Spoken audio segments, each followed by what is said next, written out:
Selamat pagi, Assalamualaikum warahmatullahi wabarakatuh. Teman-teman semua, terima kasih sudah join di acara pagi hari ini, webinar Cipta Karsa kita, sesi 2 bersama Pak Salis Aprilian.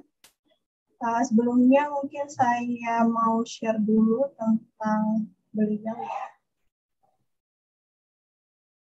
Oke. Seperti yang kita bisa lihat, Pak Salis adalah founder dan CEO dari Digital Energy Asia. Kemudian untuk pengalaman studi beliau menempuh S1 dan S2 di Petroleum Engineering ITB. Kemudian untuk doktoral degree-nya beliau dapatkan dari Petroleum Engineering di Texas A&M. Nah, untuk experience atau pengalaman kerja sebenarnya ini panjang banget di CV yang sudah di-share ke kami. Mungkin beberapa di antaranya kita bisa lihat ya di tampilan layar bahwa beliau pernah menjadi technical expert atau strategic advisor gas directorate di PT Pertamina, kemudian presiden director dan CEO PT Badak NGL, kemudian ada presiden komisioner PT Arun NGL, SVP Gas Engineering and Operation Management, dan masih banyak yang lainnya. Untuk webinar Cipta Karsa kita hari ini, topiknya adalah membangunkan personal branding. Ya, saya yakin teman-teman di sini pasti ingin membangun personal branding masing-masing ya, sebagai persiapan nanti untuk memasuki dunia kerja. Nah, mungkin supaya tidak berlama-lama lagi, saya yakin teman-teman di sini pasti penasaran dengan pengalaman Pak Salis, sehingga nanti gimana sih kita semua bisa membangun personal branding ya untuk nanti kita masuk ke dunia kerja itu seperti apa. Saya persilahkan saja langsung kepada Pak Salis untuk dapat menyampaikan paparannya. Waktu dan tempat kami persilahkan. Oke, terima kasih Bu Vika atas tadi introduksinya, dan selamat pagi teman-teman semua. Saya sapa teman-teman ya biar saya makin awet muda. Ya, silakan Pak. Oke, terima kasih teman-teman mahasiswa dan juga mungkin ada dosen di sana dan yang lain, atau yang karena ini tadi live stream di YouTube kalau nggak salah, mungkin ada mahasiswa dari tempat lain juga. Selamat pagi, salam sejahtera, dan terima kasih sekali lagi atas opportunity, atas peluang kesempatan yang diberikan kepada saya untuk menyampaikan ini. Baiklah. Teman-teman mahasiswa dan semuanya, judul ini memang saya buat agak aneh gitu, agak beda sedikit dari yang lain. Biasanya membangun personal branding, tapi di situ saya kasih kurung kan, artinya membangunkan personal branding, karena saya yakin kalau sudah tingkat mahasiswa itu sudah punya personal branding masing-masing gitu ya. Personal branding itu nanti saya sebutkan saya uraikan seperti apa. Tapi saya kira masing-masing dari kita itu sudah punya inner istilahnya passion atau branding yang selama ini dibawa mungkin sejak kecil gitu ya, sampai seringkali orang tua kita bilang ke kita, oh ini kok anak beda dengan yang lain gitu, ini lebih cerewet atau ini kok pendiam. Nah itu sebenarnya personal branding yang ada di diri kita masing-masing, dan itu hari ini kita coba kupas dan bagaimana untuk membangun itu supaya nanti menjadi personal branding yang diimpikan oleh teman-teman semua ya. Oke, saya akan share slide saya.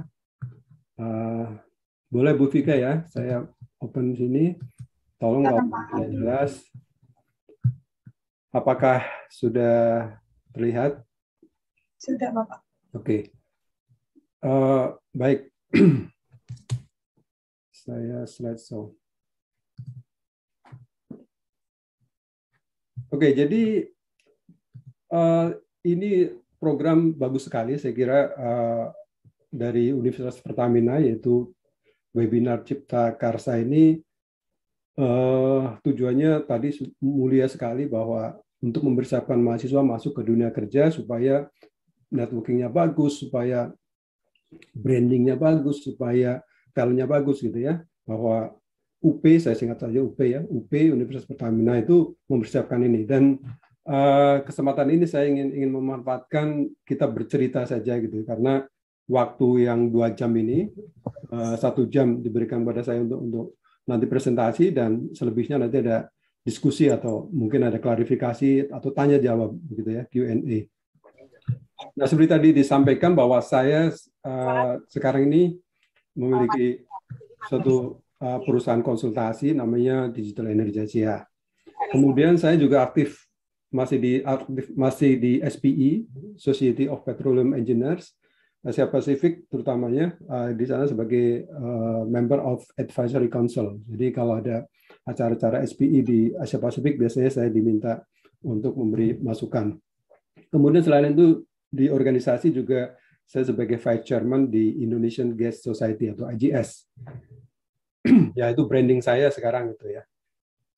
Nah, ini saya kira, oh ya, nanti materinya bisa didapatkan, saya akan share gitu ya. Ini tadi yang sudah sebagian dibacakan oleh Ibu Vika, bahwa saya lama di Pertamina, bahkan dari 1989 sampai 2018, dan saya aktif di organisasi profesi, dan juga sekarang sebagai Associate Business Coach juga di Hijrah Coach Home.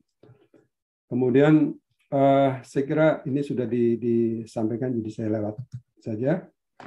Nah, saya akan mulai dengan suatu perenungan gitu ya, sebelum masuk ke social brand personal branding, bahwa COVID-19 yang orang bilang itu musibah gitu ya, tapi bagi sebagian orang adalah ini juga berkah gitu ya. Berkah artinya kita bisa introspeksi diri. Jadi Tuhan sudah meriset dunia ini, bumi ini gitu ya, sedemikian rupa, walaupun ada yang berpendapat bahwa itu rekayasa manusia dan sebagainya, tapi kalau Tuhan tidak mengizinkan, ya tidak terjadi gitu ya. Nah, saya termasuk penyintas COVID. Jadi waktu COVID Delta, saya terkena, saya positif, tetapi OTG, jadi orang tanpa gejala.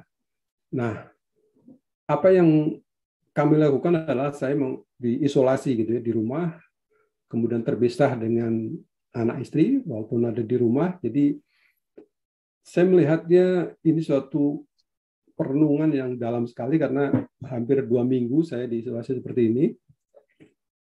Makanan pun terpisah, cucian pun saya nyuci sendiri. Kebetulan kami ada rumah yang ada kamar terpisah gitu ya, ke kamar mandi, kemudian semua dicuci dengan bersih dan sebagainya untuk mengantisipasi virus ini. Dan saya melihat anak saya, istri saya di ruang tamu gitu, tapi saya nggak bisa menyentuh mereka. Saya hanya bisa berbicara pun terbatas gitu ya. Mereka juga tidak boleh mendekat. Dan saya kehilangan juga beberapa teman yang pada saat itu tidak kuat dan takdirnya sudah mendahului kita. Itu ada beberapa, bahkan mungkin lebih dari 5 gitu ya. Kemudian family juga keluarga juga begitu ya, ada yang meninggal. Itu 4 orang yang keluarga dekat, artinya keluarga inti.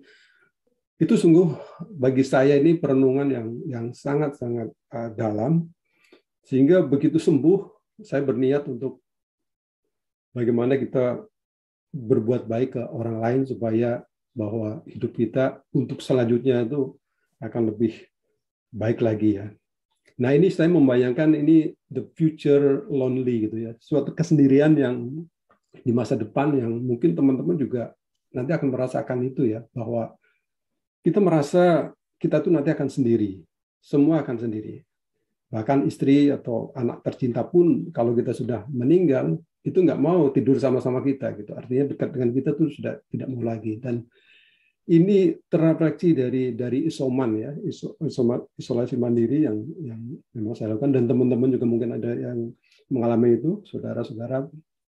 Ini merefleksikan begitu besar ilmu yang didapat pada saat itu. Saya baca buku, bahkan baca buku-buku tentunya.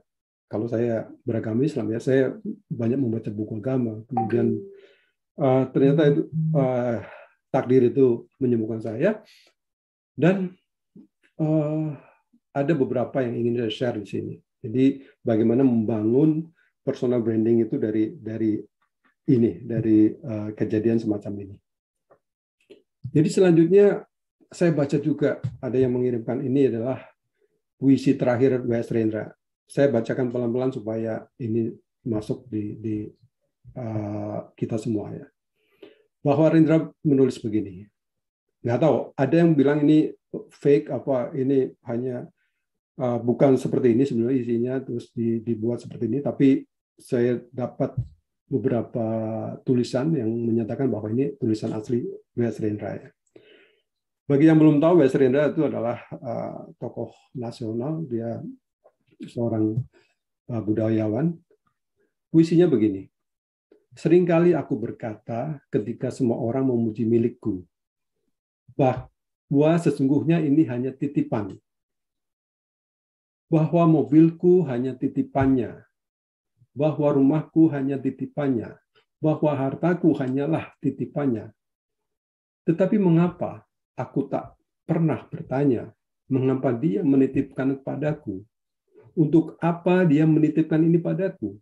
Dan kalau bukan milikku, apa yang harus kulakukan untuk miliknya itu? Adakah aku memiliki hak atas sesuatu yang bukan milikku? Mengapa hatiku justru terasa berat ketika titipan itu diminta kembali olehnya? Ketika diminta kembali, kusebut itu sebagai musibah. Kusebut itu sebagai ujian. Kusebut itu sebagai petaka. Kusebut itu sebagai panggilan. Apa saja untuk melukiskan kalau itu adalah derita. Ketika aku berdoa, aku minta titipan yang cocok dengan hawa nafsu. Aku ingin lebih banyak harta, ingin lebih banyak mobil, ingin lebih banyak popularitas. Dan kutolak sakit. Kutolak kemiskinan. Seolah semua derita adalah hukuman bagiku. Seolah keadilan dan kasihnya harus berjalan seperti matematika. Aku rajin beribadah, maka selayaknya derita menjauh dariku. Dan nikmat dunia kerap menghampiriku. Kuperlakukan dia seolah mitra dagang. Dan bukan kekasih. Ku minta dia membalas perlakuan baikku. Dan menolak keputusannya yang tak sesuai keinginanku. Ya Allah, padahal tiap hari ku ucapkan hidup dan matiku hanya untuk beribadah. Ketika langit dan bumi bersatu, bencana dan keberuntungan sama saja. Jadi puisi ini benar-benar menghentak saya bahwa sakit, kenapa saya yang sakit? Kenapa bukan istri atau anak yang sakit? Kenapa justru saya yang sakit? Nah, kemarin pada saat Omikron mengejala atau melanda, saya juga kena juga. Tetapi kali ini terbalik. Saya dites PCR, ternyata negatif, tapi gejalanya ada di saya. Saya pusing, saya lemas, kemudian diare dan sebagainya. Jadi gejalanya ada, tapi negatif. Nah, itu kemudian saya berpikir seperti itu. Sehingga saya melihat, ini adalah hasil perenungan saya, bahwa kita sebetulnya punya waktu terbatas di antara yang infinite time, yang kalau kita lihat umur dunia itu mungkin miliaran tahun ya. Sebelum kita atau sesudah kita nanti itu masih ada kehidupan dunia, ada universe life di situ, alam semesta yang masih hidup gitu ya. Dan kalau kita fokuskan pada kehidupan kita, itu hanya satu titik saja dari sekian atau sekian meter garis dari universe life ini. Kita hanya satu titik. Dan kalau satu titik itu kita bedah, katakanlah umur manusia, katakanlah sekarang ini harapan hidup manusia 80 tahun gitu ya. Karena kalau di Jepang atau WHO bilang 60 tahun itu baru remaja katanya kan. Jadi katakanlah 8 tahun rata-rata. Maka hari ini itu ya cuma satu titik gitu. Hari ini artinya jam ini hanya 1 titik. Kalau hari ini kita bedah bahwa yang sudah ya sudah, itu namanya history. Bagi teman-teman yang menonton film Kung Fu Panda mungkin ingat ya, di situ ada yang sudah adalah history. Kemudian yang belum masih misteri. Kita nggak tahu apa benar sampai 80 atau saya sekarang 59, apakah 80 atau 60, 65 dan sebagainya. Ini masih misteri. Dan yang sekarang itu maka orang bahasa Inggris adalah ini sebagai present, sebagai hadiah kalau di bahasa Inggris hadiah present, tapi dalam arti yang sama ini sekarang ini kalau ada present tense gitu ya, ada perfect tense, past tense, present tense itu artinya hadiah. Jadi hari ini adalah hadiah. Tetapi kalau kita bedah lagi hari ini, katakanlah acara kita hari ini sebagai event hari ini, katakanlah kita bedah sebagai jam, 2 jam. Kata Bu Vika kita punya waktu 2 jam. Maka kita 2 jam. Tetapi yang sedang terjadi sekarang, yang sedang saya omongkan sekarang, itu adalah bisa ini lagi menjadi ya 1 jam itu berapa detik? Bisa 1 detik, 2 detik gitu ya. Maka sedetik yang lalu yang sudah saya omongkan itu sudah menjadi sejarah. Saya nggak bisa menghapus lagi. Walaupun itu dihapus di YouTube, tapi itu omongan saya itu sudah bisa dihapus dari apa yang kejadian saat ini. Jadi ini momen atau second ya. Nah, sehingga setengah detik yang lalu itu merupakan sejarah. Setengah detik kemudian itu masih misteri. Nah, kemudian jadi yang punya kita apa? Maka di sini we have nothing. Kita sebenarnya tidak punya apa-apa. Karena setengah detik atau sepersekian detik yang lalu adalah sudah histori. Dan sepersekian detik yang kemudian adalah masih misteri. Ya, kita punya apa sebenarnya? Hadiah kita 0 detik. Artinya kita nggak punya apa-apa sebetulnya. Karena yang mau ke depan kita nggak tahu. Kalau saya dulu sekolah pernah di daerah ini di California, ya, di situ waktu musim gempa itu kita nggak tahu sedetik kemudian ada gempa gitu ya. Wah, orang pada lari. Nah ini juga sama. Sedetik kemudian ternyata kalau kita sedang berkendara dengan mobil masih ngobrol tiba-tiba ada kecelakaan dan sebagainya. Ini juga kita nggak tahu. Misteri ini yang kemudian mencoba saya ingin share kepada teman-teman bahwa social branding itu kita harus benar-benar merenung apa yang kita punyai, kemudian apa yang kemudian kita harus bangunkan, kita kembangkan. Sehingga Steve Jobs juga sebelum meninggal, dia pernah berkata bahwa kalau saja ada orang yang bisa mewakili saya untuk sakit, saya akan bayar berapapun gitu, karena memang dia sudah kaya raya. Tapi memang tidak ada seorang pun yang mau mewakili saya sakit gitu. Sehingga waktu dia meninggal, kalau nggak salah terkena kanker, itu dia bilang bahwa ya waktu Anda itu sangat terbatas. Jadi jangan buang-buang waktu. Kalau bisa Anda menghidupkan ya kehidupan orang lain itu Anda bisa wujudkan ya dengan membantu orang lain dan sebagainya. Ini saya kira dari Steve Jobs yang sangat terkenal. Your time is limited, don't waste it living your someone else life. Jadi saya kira dari 2 quote Maestro Indra dan Steve Jobs ini bisa mewakili bahwa ya benar bahwa kita punya waktu terbatas, milik kita tidak ada, semua milik Sang Pencipta. Kalau kita meninggal juga tidak membawa apa-apa ya. Sehingga apa yang harus kita bawa? Yang kita bawa adalah personal branding, nama kita. Jadi kalau ada pepatah gajah mati meninggalkan gading, orang meninggalkan nama atau branding. Nah, jadi pertanyaannya adalah siapa Anda, gitu ya? Siapa Anda? Nah, ini sangat dalam pertanyaan ini. Deep dive question. Mengapa Anda di sini, gitu? Kenapa Anda di sini?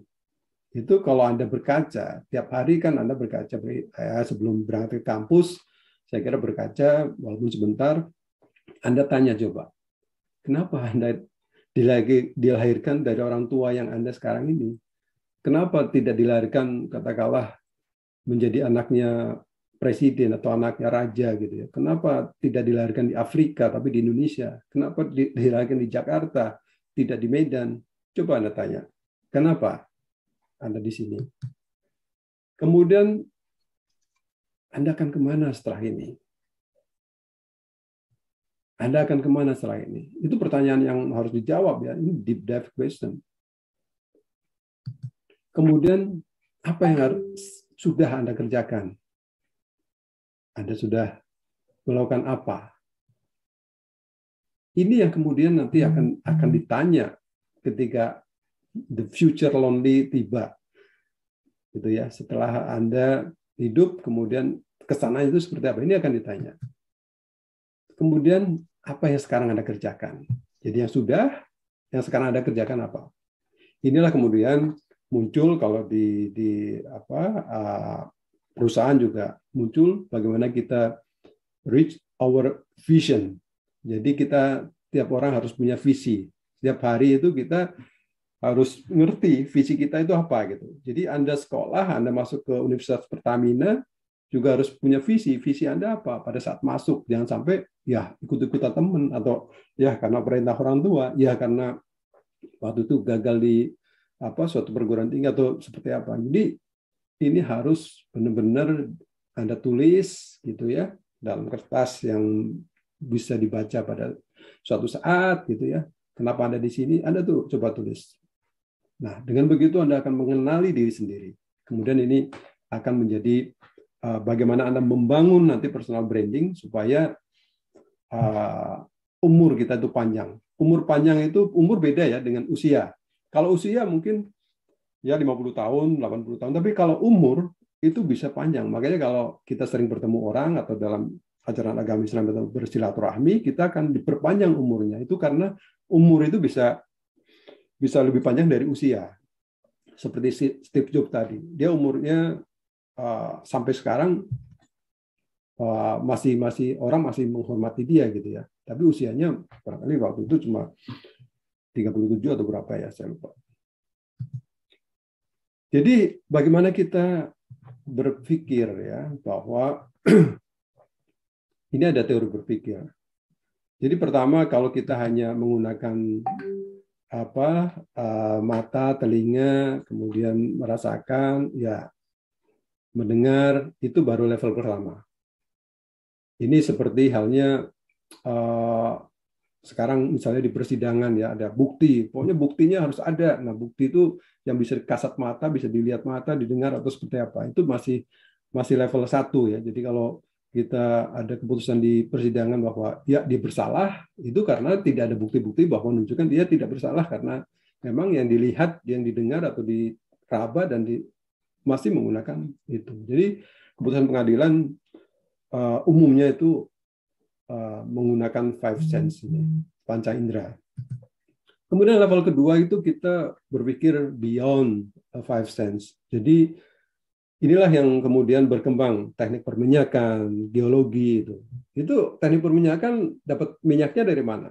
Ya memang awalnya dari seepage ya, dari minyak yang kemudian tertumpah di permukaan, tapi lama-lama dia akan berpikir gitu. Kemudian orang berpikir membuat research, kajian, oh ternyata minyak adanya di batuan ini. Ini padahal kita nggak lihat, kita nggak dengar juga, kita nggak mencium juga, kita nggak nyentuh juga, tapi kita bisa berpikir bahwa itu ada di sana. Itu udah beyond 5 sense. Ini teori berpikir yang level 2, bahwa berpikir tidak harus pengetahuan tidak harus kita melihat sesuatu di balik tembok yang nggak kita lihat, nggak kita dengar, nggak kita sentuh, padahal ada orang, itu kan di luar ini kita. Tapi kalau inilah kemudian berkembang ilmu pengetahuan, bagaimana seorang geologis, seorang reservoir engineer katakanlah bisa menemukan minyak dalam bumi. Ini sebagai berpikir level kedua. Nah, level ketiga udah lebih ke spirituality atau ke bahwa semua itu ada penciptanya. Itu ini sudah level tinggi ya, bahwa kalau kita katakanlah ngebor di suatu daerah, ya kalau memang belum apa ditakdirkan untuk menemukan itu, karena ini merupakan ciptaan yang maha kuasa gitu ya. Kalau kita berpikir itu, percaya itu, maka itu udah level ketiga. Maka pada saat saya memimpin di suatu perusahaan di anak perusahaan di Pertamina, bahwa semua aktivitas, karena siapapun, agamanya apapun, ada kata berdoa. Jadi saya tekankan itu, bahwa kita mencari minyak, mencari ini, jangan lupa sebelum ngebor, sebelum kita mencari itu juga berdoa supaya diizinkan bahwa mata bor kita bisa menyentuh ciptaannya. Nah, itu sudah level ketiga. Jadi inilah yang kemudian dibangun untuk suatu organisasi, kalau dia berpikir bahwa bukan hanya level 1, level 2, tapi masuk ke level 3. Nah, ini contoh visi kita harus clear ya ke depan, karena kalau kita berjalan seperti ini di suatu jalan yang lagi musim salju, barangkali licin, kalau kita hanya melihat ke depan, itu ya kita akan kurang hati-hati ya. Jadi di sana ada wiper untuk bisa membersihkan, tapi ingat, di sana juga ada kaca spion yang kecil. Artinya apa? Kita fokus ke depan, ya, tetapi jangan lupa atau jangan ignore yang sudah terjadi di belakang. Untuk sebagai pengalaman kita yang harus kita tarik, kita sebagai pelajaran kita, tetapi jangan terlalu sering melihat kaca spion. Makanya di mobil-mobil kaca spion ya cukup kecil aja, tidak besar. Yang besar kacanya adalah kaca depan. Ini filosofinya adalah bahwa kita harus melihat ke depan, fokus, tetapi juga jangan mengabaikan apa yang sudah terlewat, karena yang sudah terlewat bisa menjadi pelajaran bagi kita.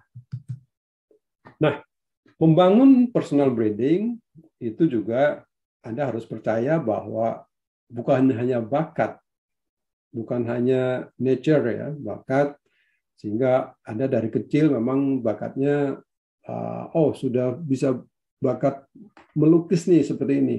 Tetapi melukis itu bisa dipelajari. Itulah yang disebut sebagai nurture, atau dengan pendidikan, dengan pelatihan itu bisa dipelajari. Jadi ya, bakat memang sebagian untuk bisa menemukan keahlian, tapi itu hanya bagian kecil atau sebagian dari bagaimana kita mengembangkan keahlian kita atau kompetensi kita. Dan tiap orang punya specialty atau punya kekhasan, punya bakat itu memang ya, bahwa tangan kiri dia lebih lemah, lebih kuat dari tangan kanan katakanlah. Itu karena memang kebiasaan yang dari kecil dia dilatih seperti itu. Tetapi itu bisa juga nanti setelah besar dia akan mencoba menggunakan tangan kanannya lebih aktif, itu juga akan berubah. Jadi intinya di sini bahwa ya, suatu keahlian, suatu kompetens itu bisa dilatih, bukan hanya bakat. Bakat hanya sekian persen, dan bakat itu hanya akan memudahkan dia belajar sesuatu. Katakanlah orang yang memang thinker gitu ya, orang yang memang sering berpikir kritis dan sebagainya, dia akan mudah belajar matematik karena otak kiri mereka lebih berkembang dibanding otak kanan. Tapi orang yang mencintai keindahan, kemudian senang musik, seni, melukis, dia otak kanannya berkembang sehingga dia mudah kalau untuk nanti belajar kompetensi atau belajar tentang keahlian melukis atau bermain musik. Nah, ini quote dari Bill Gates cukup bagus juga, bahwa semua orang memiliki chance atau kesempatan yang sama sebetulnya. Jadi Dia bilang, if you are born poor, it is not your mistake. But if you die poor, it's your mistake. Artinya kalau Anda lahir ya miskin, ya memang bukan salah Anda. Karena tadi saya di depan bahwa kenapa kok ya saya yang dipilih menjadi anaknya ibu saya sekarang ini ya. Kemudian saya harus apa? Nah, ini Bill Gates bilang bahwa Anda nanti kalau meninggal tapi dalam keadaan miskin itu salah Anda, katanya begitu. Jadi artinya sebetulnya bahwa kita diberi kesempatan untuk berusaha dalam hidup ini, kemudian apa hasil usaha kita ya tergantung dari usaha kita, dan tadi ada doa dan sebagainya, usaha. Kalau saya bilang ke teman-teman biasanya kita harus punya duit nih kalau untuk bisa sukses. Duit itu adalah doa, usaha, kemudian ikhtiar, dan tawakal. Gitu ya. Jadi kalau sudah berdoa kemudian nggak ikhtiar ya salah. Ikhtiar tanpa berdoa ya salah. Jadi ikhtiar itu artinya kalau ada banyak pilihan. Bedanya usaha dengan ikhtiar itu, usaha itu kita bekerja terus gitu ya. Tapi kalau ikhtiar sudah ada pilihan, kemudian kita memilih A daripada B, itu ikhtiar. Kemudian tapi hasilnya ya udah kita serahkan aja ke Yang Maha Kuasa. Itu duit ya. Doa, usaha, ikhtiar, dan tawakal. Dan ini Bill Gates juga katakan bahwa kalau Anda lahir miskin itu ya memang bukan salah Anda. Tapi kalau Anda meninggal miskin, itu salah Anda. Nah, sekarang orang bilang bahwa sekarang adalah VUCA era ya. Apa itu VUCA?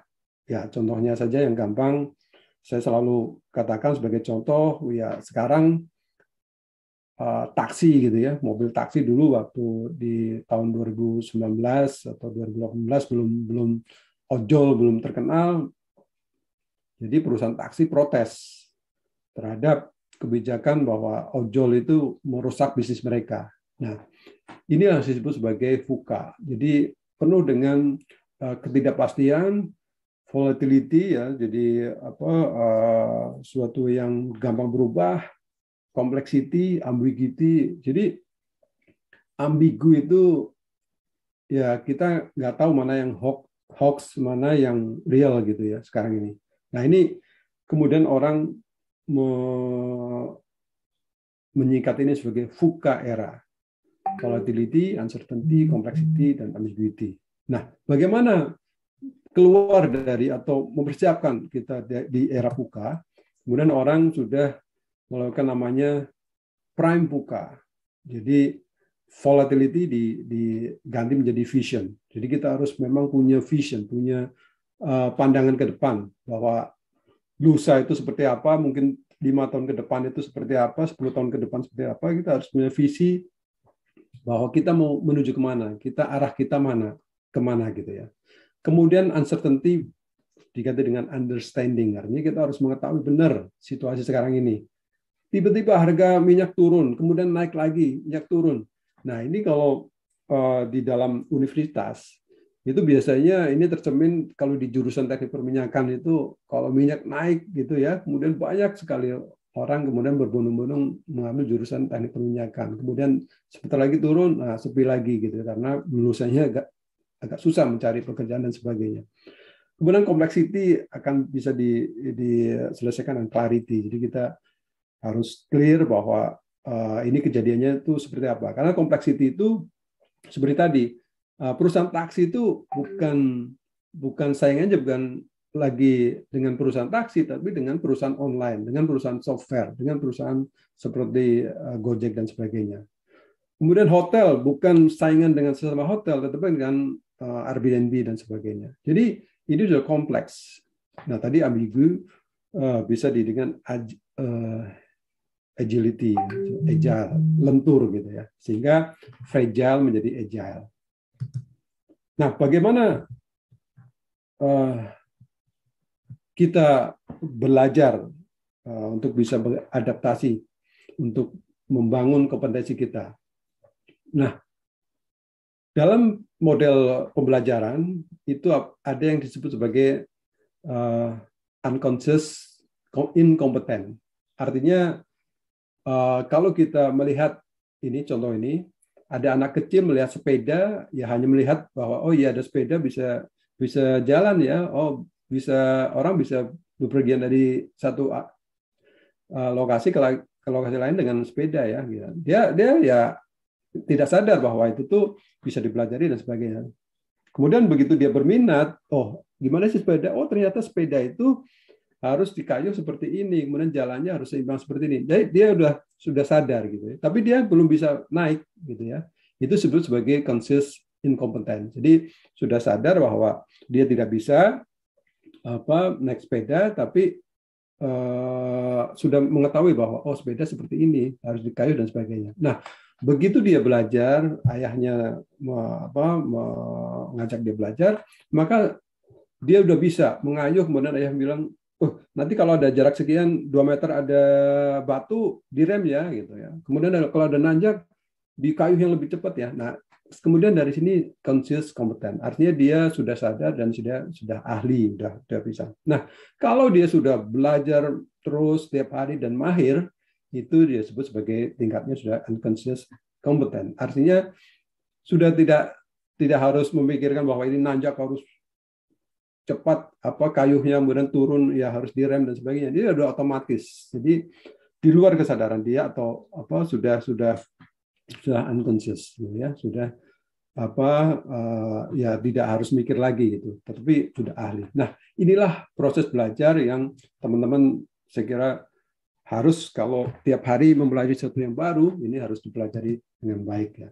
Nah, masuk ke personal branding. Apa itu personal branding? Personal branding itu ya it's about your competence gitu ya. Kompetensi itu keahlian, keahlian yang in general ya, bukan kalau kompetensi itu sudah spesifik, tapi kompetensi itu yang general. Ini menyangkut passion, vision, kemudian story, bagaimana sejarah Anda dari SD, SMP, SMA, ini biasanya di-upload di Facebook ya. Kemudian awareness Anda, identity, profesional, trust, quality, valuable. Jadi nilai-nilai ini yang kemudian ada di personal branding. Sehingga ini sebenarnya bisa Anda bangun lewat sosial media ya, mau Facebook, Instagram, TikTok atau Twitter, ada Telegram, kemudian ada YouTube, ada WhatsApp, ada LinkedIn. Anda bisa bangun di situ personal branding Anda. Yang tadinya Anda katakanlah dulu pemalas, di situ Anda bikin bahwa Anda rajin bekerja dan sebagainya. Anda bisa bikin gitu di sosial media. Bahkan kalau udah lebih canggih lagi, Anda bikin avatarnya di sekarang ada metaverse ya, lagi dibangun metaverse. Anda bisa bangun di situ seolah kalau Anda orang krempeng di situ bisa agak kunut atau six pack gitu ya, bisa bikin situ.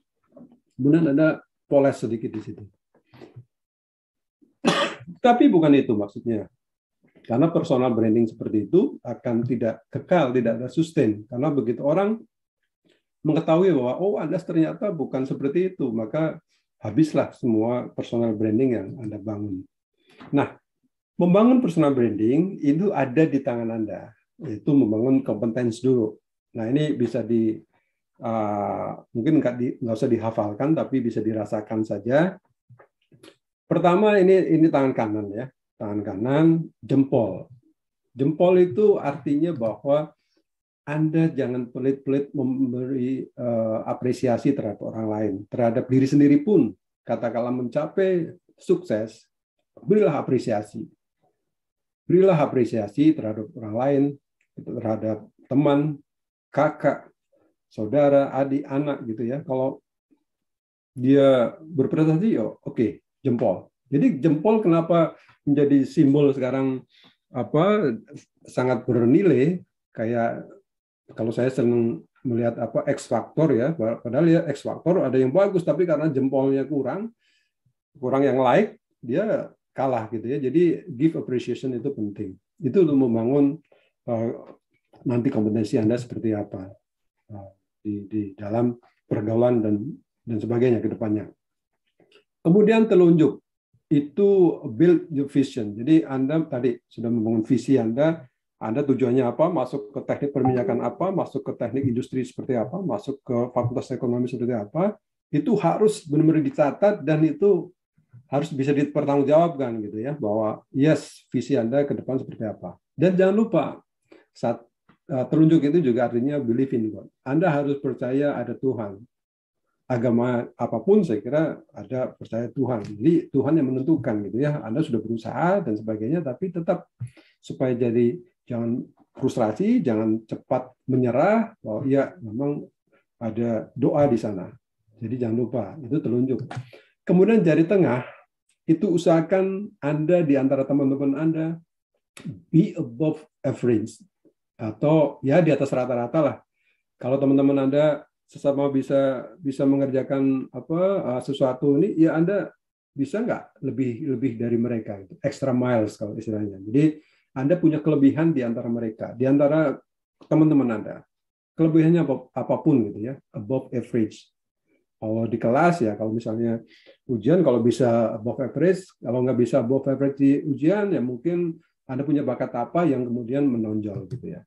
Nah, jari manis ini disimbolkan sebagai engagement, atau kalau kita bertunangan biasanya memakai cincin di jari manis, atau pernikahan gitu ya, ada kiri ada kanan.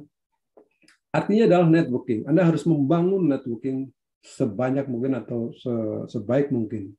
Networking itu kalau Anda punya teman tapi kemudian mengajak sesuatu yang buruk, ya udah Anda stop gitu, tapi ya tetap aja berhubungan, tapi nggak usah lagi bergaul lebih intens gitu ya. Tapi networking ini kalau bagus itu aja, Anda cari teman yang baik, cari teman yang bisa membuat Anda bersemangat dan sebagainya. Networking itu perlu, sangat perlu.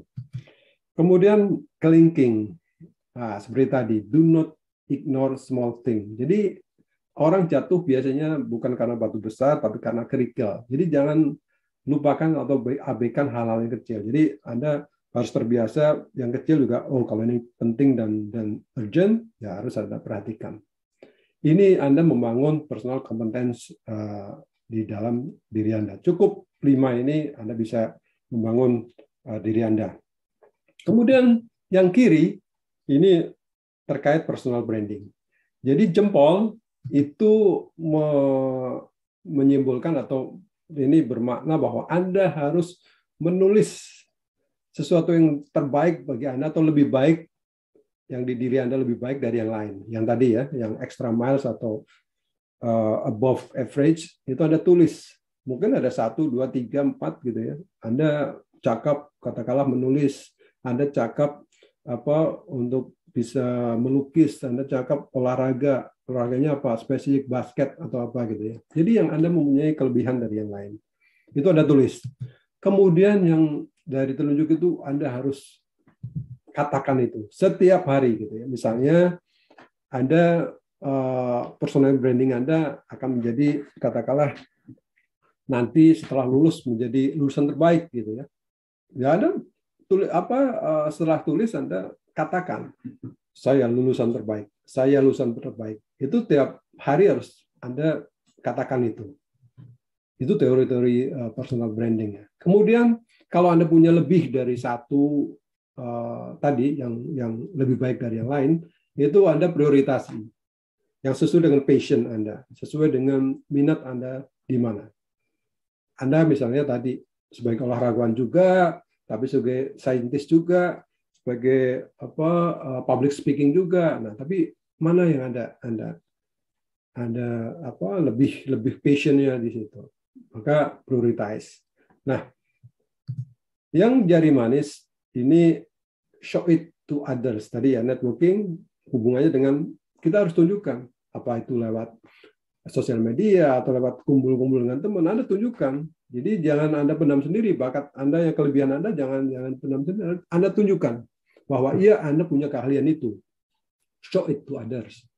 Nah, yang kecil jangan lupa semua kesuksesan itu bukan datang dari Anda sendiri, tapi tadi bisa juga karena takdir, bisa juga karena Anda sering menolong. Jadi Ini jangan lupa, Anda harus juga perhatikan orang-orang yang kurang beruntung di sekitar Anda, gitu ya. Ya, tolonglah mereka kalau tidak punya katakanlah uang atau ya tenaga, gitu ya. Jadi gampang menolong dan mudah untuk memberi empati terhadap unlucky ones. Nah, jadi 10 jari ini ada di tangan Anda semua. Anda bisa ingat, kemudian Anda bisa praktekkan itu. Nah, kalau Anda tidak mengetahui tentang kelebihan Anda itu apa dan sebagainya, Anda bisa, ini metode coaching sebenarnya. Waktu saya belajar coaching, ini adalah prinsip coaching. Salah satunya adalah ada yang namanya Johardis window. Ini window ya, pakai N, window. Ini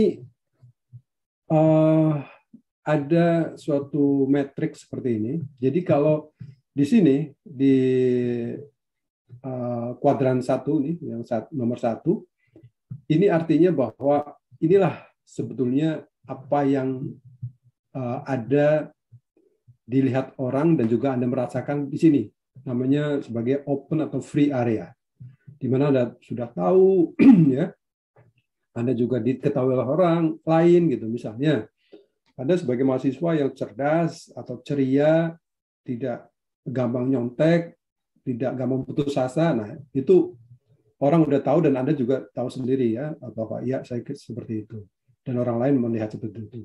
Tetapi kalau ada sesuatu di sini blind area yang orang lain nggak tahu, itu harus diperbesar ke sini, yaitu dengan cara feedback dari orang lain tentunya. Nah, ini juga bisa diperlebar ke bawah dengan cara self discovery. Jadi hidden area yang nomor 3 ini bisa dengan exposure. Anda bisa bicara, bisa menunjukkan kepada orang lain dan sebagainya, supaya Anda yang open area itu akan diperlebar gitu ya. Jadi ini akan yang unknown itu akan menjadi makin terbuka. Caranya bagaimana? Yaitu dengan coaching. Coaching itu ngobrol. Jadi bukan mentoring ya. Coaching itu hanya ngobrol bahwa ya saya melakukan ini. Nanti si coachnya itu akan menuntun Anda, menggait Anda, membuka bahwa Anda punya kepribadian ini dan itu dan sebagainya. Ini membuka pengenalan diri terhadap diri Anda sendiri. Kemudian yang selanjutnya, untuk membangun kompetensi itu ya tidak ada kata lain. Bruce Lee pun atau Tiger Woods pun bilang ya practice gitu ya. Jadi memang harus practice. Nah, caranya adalah pertama, inilah yang saya sering sampaikan di forum katakanlah motivasi ya. Oh ya, sebagian materi ini adalah saya ajarkan juga di saya sharing di program manajemen di MBA di SBM ITB. Jadi materinya cukup komprehensif sebenarnya. Saya ambil beberapa. Jadi ini memang dari saya pada saat saya memimpin tadi beberapa anak perusahaan di Pertamina. Saya coba mengajak teman-teman di sana, baik manajemen maupun karyawan, punya kebiasaan 5 to 8 daily practices. Jadi setiap hari minimal ada 3 the most important things yang Anda bisa lakukan pada hari itu apa? Itu Anda tulis, ya cukup 5 menit gitu ya, 5 menit waktunya untuk 8 jam sehari. Jadi saya sebut sebagai 5 to 8 daily practices. Jadi ini contohnya saya tempel di kertas post-it gitu ya, kertas post-it karena gampang diletek, gampang diterapkan lagi. Kita tulis. Ada mungkin 3 atau minimal 3, ya ada 5, 7, kemudian kita tulis pada saat pagi hari kita tulis itu. Biasanya dulu masih ada desktop ya, jadi waktu nyalain komputer itu kita udah siap dengan itu, kita berdoa bahwa ya hari itu mudah-mudahan Tuhan mengizinkan, Allah memberkati bahwa apa yang saya tulis itu akan bisa terlaksana, karena ini sangat penting. Misalnya, saya menelpon direktur, saya harus menghubungi A, saya harus mengerjakan ini. Itu ditulis. Kemudian begitu istirahat siang, isoma ya biasanya, dilihat lagi dari 5 checklist berapa yang sudah dilakukan. Kalau hanya 3 ya tulis 3, dicoret 3, kemudian tinggal 2. 2 tinggal nanti setelah isoma. Kemudian setelah sore hari ternyata masih ada sisa 1. Udah, kita selesai, karena kalau di Pertamina dulu selesai jam 4, udah selesai jam 4, kita untuk besok lagi. Jadi tidak ada pekerjaan yang kemudian dibawa ke rumah, lembur dan sebagainya. Diselesaikan besok lagi. Nah, ternyata ini sangat efektif untuk bisa membangun tadi kompetensi dan juga praktis untuk membangun personal branding tadi. Nah, kalau di teori-teori buku di teori Barat itu ada namanya Eisenhower's Matrix di situ. Jadi ada yang not important, ada not urgent, urgent. Apa bedanya? Nah, ini matriks ini harus Anda lakukan. Matriks ini tiap bangun tidur itu sebenarnya sudah harus bisa memetakan ini. Mana yang penting, mana yang urgent, mana yang mendesak. Karena yang penting belum tentu mendesak, yang mendesak belum tentu penting. Ini contohnya ya, Eisenhower Matrix. Kalau dia important dan urgent, maka ia harus dilakukan sekarang.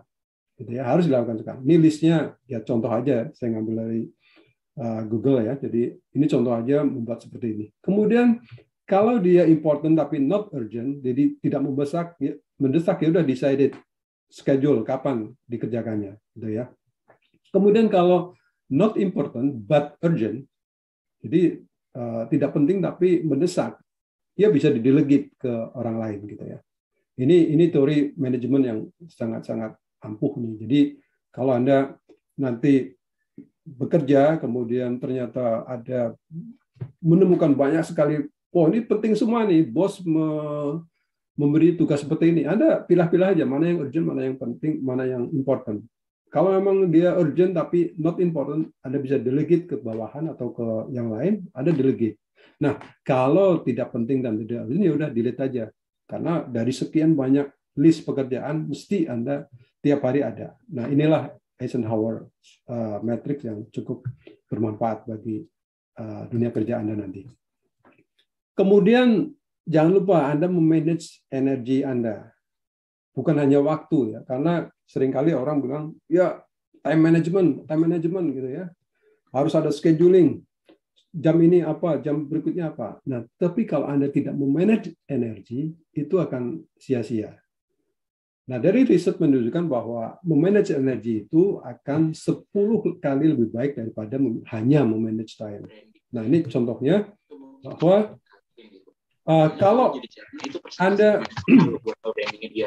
kalau misalnya lu nggak bisa nge-brandingin dia dulu. Halo? Kalau Anda katakanlah bekerja ya, tetapi dengan suasana yang full baterainya, itu Anda akan enjoy, kemudian selesai dengan baik dan sebagainya.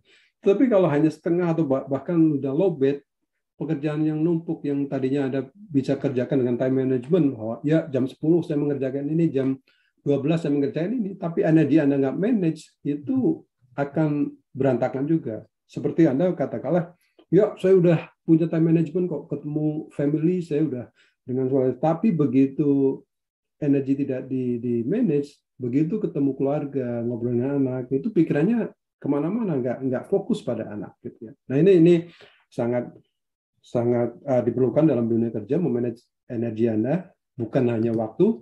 Nah, ini suatu kartun, ditambah bukan hanya waktu dan uang, gitu ya.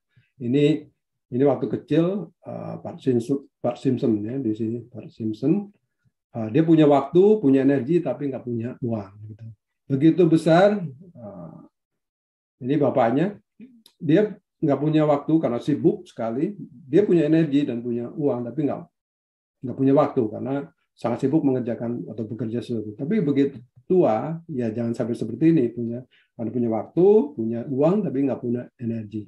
Nah, jadi pentingnya memanage energi itu bahkan sampai tua nanti. Gitu ya. Nah, saran selanjutnya untuk membangun personal branding adalah learn every day. Karena Anda harus belajar sesuatu yang baru tiap hari. Tiap hari Anda harus belajar. Walaupun katakanlah hari itu belum mendapat, ya usaha dulu bahwa ya belajar setiap hari. Karena orang yang sukses, Anda adalah orang yang bisa belajar tiap hari. Bahkan ini tokoh motivator juga nih, Brian Tracy bilang bahwa to earn more, you must learn more. Jadi Anda kalau ingin mendapatkan uang banyak, earn artinya ya bisa uang, bisa kesempatan, bisa karir dan sebagainya. Anda harus learn more. To earn more, you must learn more. Tiap hari. Jangan sampai berhenti belajar gitu ya. Sehingga awas bahwa saingan Anda bukan manusia lagi, tapi sudah robot nantinya. Ini di tahun 1917 kalau nggak salah, 2017, robot namanya Sofia kalau nggak salah diwawancarai di televisi Inggris, itu sudah mirip manusia. Hanya kepalanya aja dia terdiri dari otak robot ini.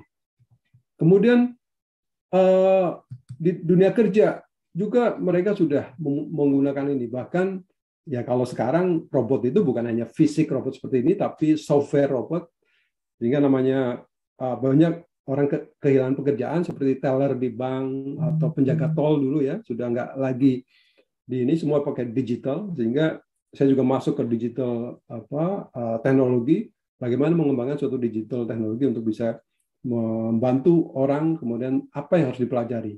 Jadi ini robot-robot ini harus kita antisipasi dengan apa? Mengembangkan soft skill. Soft skill itu nggak dimiliki oleh robot. Jadi apa yang tidak dimiliki oleh robot kita pelajari. Salah satunya di sini attitude misalnya, behavior, passion, experience. Itu robot ya hanya bisa bekerja rutin, repetitif sih bisa lebih cepat dari kita. Tapi manusia itu tetap dibutuhkan karena dia punya soft skill yang kalau kita bosnya masih kita manusia, dia akan memerlukan ini. Jadi selain hard skill seperti kesehatan fisik, kemudian Anda punya knowledge atau pengetahuan tentang ekonomi, sosial, mechanical, chemical, petroleum engineering dan sebagainya. Tetapi jangan lupa Anda harus kembangkan soft skill karena inilah yang kemudian Anda bisa melawan robot. Bagaimana multi talent, inklusif, toleran, pro dan gratitude atau bersyukur itu tidak ada dalam kamus di robot. Nah, belajar gratitude, bersyukur itu juga memerlukan suatu kebiasaan. Kebiasaan itu datangnya dari pertama pikiran, ini akan menjadi behavior, attitude, dan nanti menjadi culture. Nah, culture ini atau budaya ini kemudian akan menjadi Anda bekerja lebih enjoy, lebih semangat tiap hari ya.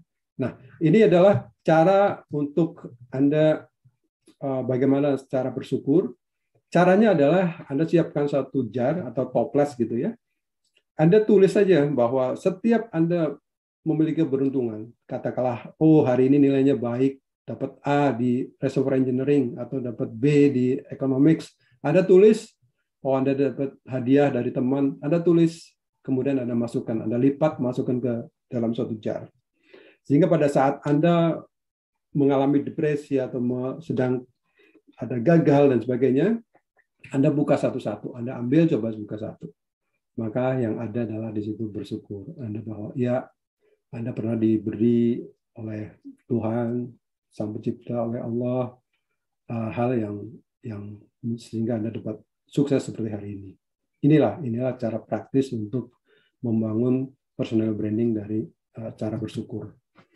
Nah, ada lagi, ini sebetulnya ceritanya agak panjang, tapi untuk lebih menyingkat waktu, ini cerita tentang Raja Sulaiman. Ini kalau di dalam Islam namanya Nabi Sulaiman, atau di dalam mungkin Bible atau literatur di Barat namanya King Solomon's Ring.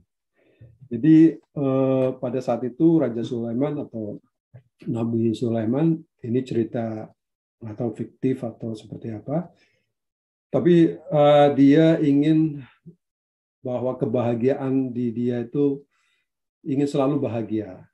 Itu dia ingin dibuatkan suatu cincin. Jadi ada pandai emas pada saat itu yang membuat cincin, pingin pokoknya setiap kali saya melihat ini saya bahagia.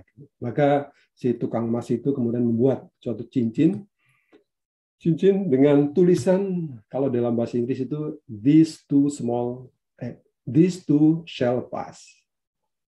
atau past. Jadi ini juga akan berlalu gitu ya, arti bahasa Indonesianya. Atau dalam bahasa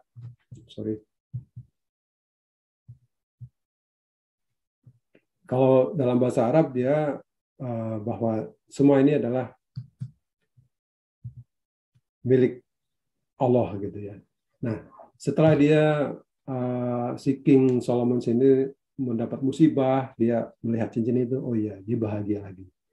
Kemudian waktu dia juga disanjung-sanjung, dia lihat ini, oh iya, ini juga akan berlalu. Sehingga dia tidak terlalu mengagung-agungkan dirinya sendiri. Dan ini membahagiainya. Nah, ini juga bisa Anda tulis di sebagai stiker di lemari atau di meja kerja Anda ya. This too shall pass. Jadi Anda tidak akan berpikir stres untuk melihat dunia ini. Nah, untuk selanjutnya saya ingin bercerita bagaimana saya membangun personal branding saya ya. Setelah saya mengajukan pensiun dini pada saat itu karena memang job saya di Direktorat Gas tidak ada lagi, kemudian saya Direktorat Gas dibubarkan, saya kemudian mengajukan pensiun dini. Nah, saya membentuk perusahaan namanya Digital Energy Asia. Selain itu, saya juga menulis buku. Ini adalah buku-buku saya di tahun 2012, 2020, 2021. Inilah passion saya, menulis artikel di koran, kemudian ada di majalah, kemudian saya juga masuk ke podcast, kemudian saya juga sering mengisi leadership talk gitu ya di acara-acara di Pertamina dan di profesional lain. Kemudian juga saya mengisi sebagai panelis atau sebagai penanggap atau sebagai pembicara di suatu ini sebenarnya saya ingin menunjukkan bahwa ya personal branding itu memang harus dibangun satu persatu, langkah demi langkah ya, sehingga nanti muncul bahwa ya ternyata si A atau si Fulan atau saya sendiri, Saleh Saprilian itu pembicara untuk masalah manajemen energi digital gitu ya. Jadi saya membangunnya seperti itu. Sehingga pada saat itu ini PPI pun Perhimpunan Pergerakan Indonesia, mereka mencari pembicara untuk formula bagi hasil karena dulu saya bekerja di Pertamina dan saya pernah menulis tentang bagi hasil, mereka mengundang saya. Di sini disandingkan dengan ada Gubernur Bangka Belitung, ada pengamat politik dan sebagainya ya.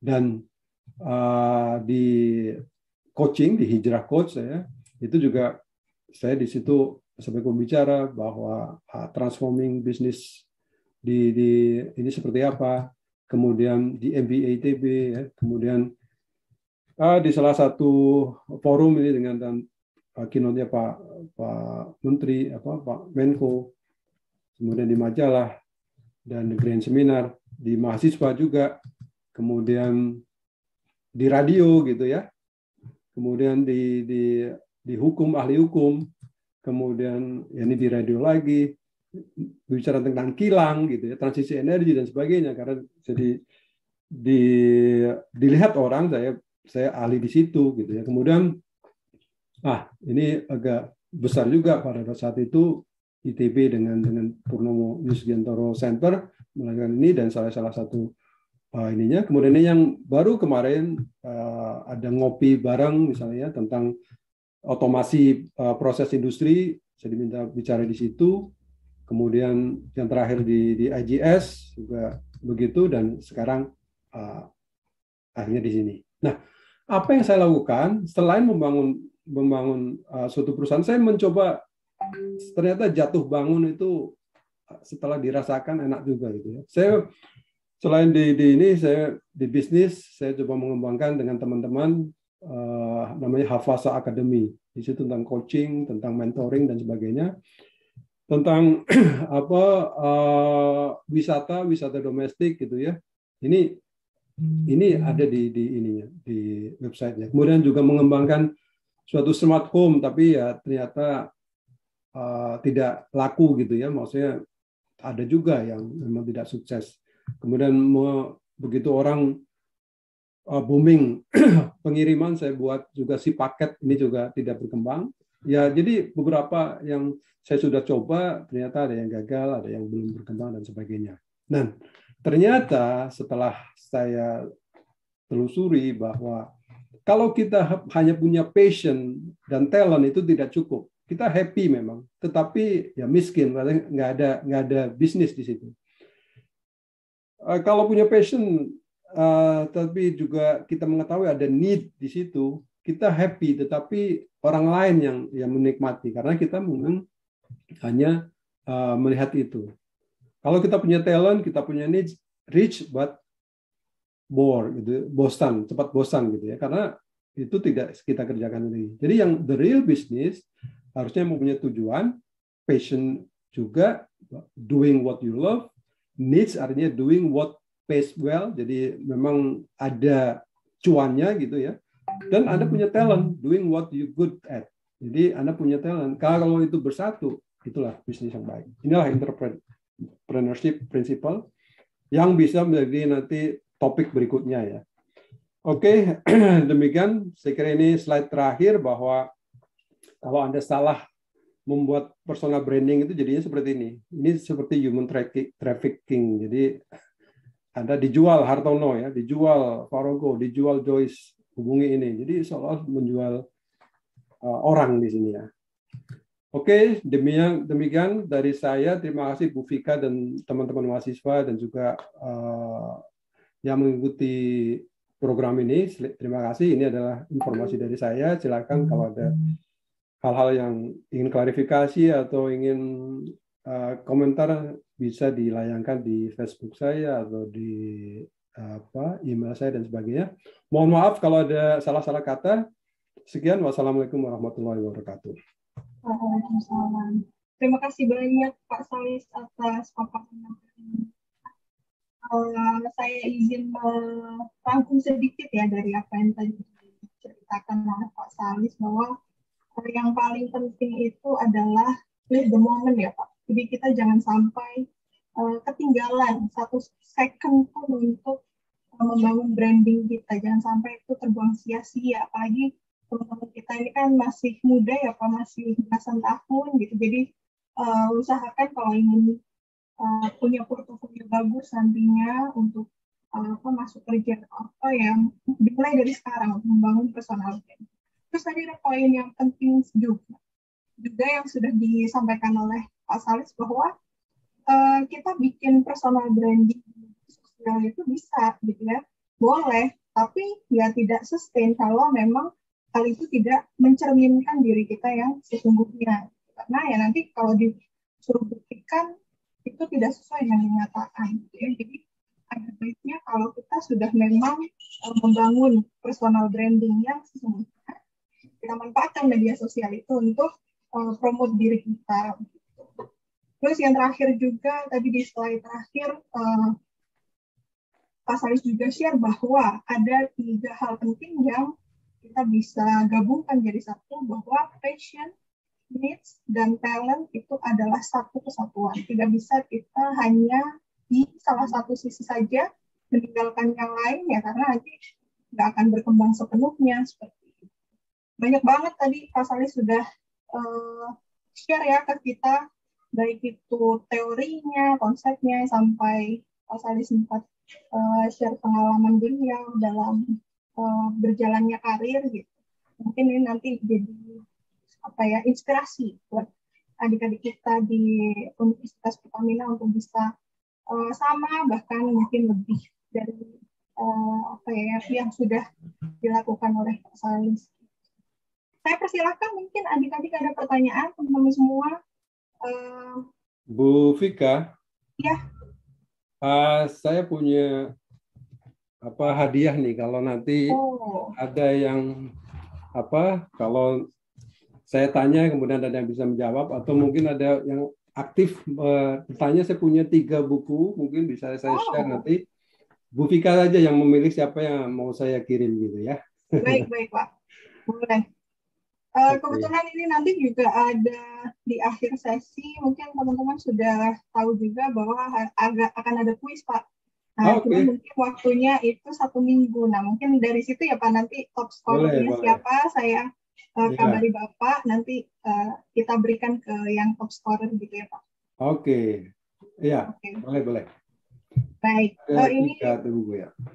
Ya, ini ada satu pertanyaan saya bisa siap sebentar.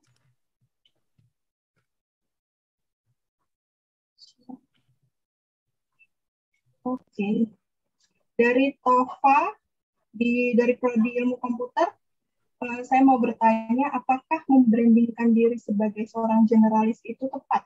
Sedangkan banyak yang bilang kalau generalis itu dipandang sebelah mata karena tidak memiliki kemampuan khusus yang mendalam.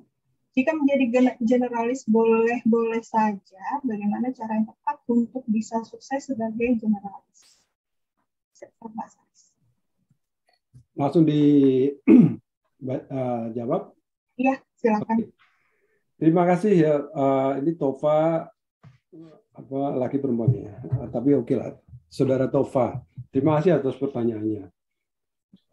Generalis itu bagus gitu ya. Maksudnya dia punya suatu pandangan yang luas, general gitu. Tapi ingat bahwa Anda harus punya satu keahlian, satu atau dua keahlian yang Anda mumpuni benar-benar. Itu yang saya sering sharing di beberapa forum. Itu Anda menjadi T-shape person. T itu apa? T ya, huruf T. T-shape person. Artinya Anda punya talent, Anda punya keahlian yang memang tidak dimiliki oleh orang lain. Misalnya Anda belajar di petroleum engineering gitu ya. Anda sebagai reservoir engineer yang bagus, yang Anda bisa memahami sifat batuan dan sebagainya, pokoknya tentang reservoir engineering. Anda harus punya keahlian itu. Tetapi Anda juga tidak lupa, Anda juga harus tahu tentang ilmu geologi, tentang ilmu procurement, tentang ilmu ini generalis. Jadi T yang di sisi ini itu juga jangan dilupakan. T-shaped person itu harus Anda menjadi itu. Nah, jika Anda sebagai generalis, ya Anda bisa tunjukkan bahwa ya Anda tahu tentang politik, Anda tahu tentang ekonomi gitu. Tapi keahlian Anda apa? Oh, saya reservoir engineer gitu ya. Ya, kalau ditanya reservoir engineer, apa itu hukum Darcy? Anda tahu. Apa itu porositas? Anda tahu gitu ya. Jadi Anda harus punya satu keahlian atau dua keahlian, tapi ya jangan lupakan peers Anda atau mitra kerja Anda itu harus Anda juga tahu tentang ilmunya gitu ya. Misalnya kita sebagai seorang production engineers gitu ya, tahu bagaimana orang katakanlah di bagian hukum, di bagian procurement melakukan pekerjaannya gitu. Jadi oh ternyata prosesnya gini gitu. Jadi Anda tidak punya kacamata kuda hanya mengetahui production engineering saja gitu, tapi Anda harus tahu, walaupun tidak harus detail ya tahunya. Jadi itulah generalis, tapi dengan suatu kemampuan atau kompetensi spesifik satu hal gitu ya. Itu jawabannya Bu Pika dan Tova. Terima kasih. Iya. Tova silakan kalau ingin ditambahkan, kalau misalnya ada yang masih ditanyakan lagi atau sudah cukup.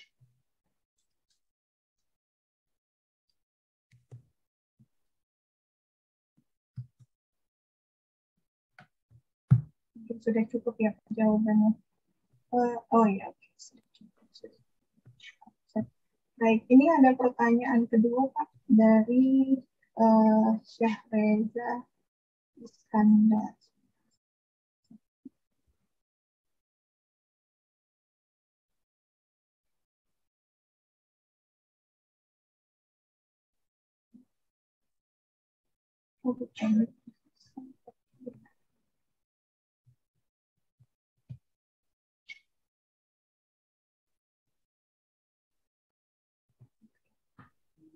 Titik kegagalan dalam mengembangkan personal branding itu apa ya Pak? Dikarenakan banyak teman-teman yang mempunyai skill sama, cuma change-nya berbeda.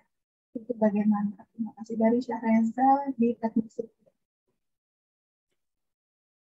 Baik, terima kasih Syahreza Iskandar. titik kegagalan dalam mengembangkan personal branding.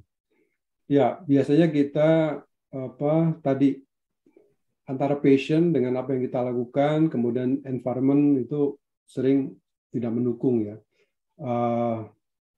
Yang penting pertama Anda punya passion itu, Anda punya setelah melihat oh iya saya punya kelebihannya di mana gitu ya. Tadi yang jempol tadi ada list kelebihan Anda terhadap orang lain dibanding orang lain gitu. Di sini Anda tanyakan banyak teman-teman yang mempunyai skill yang sama namun chance yang berbeda.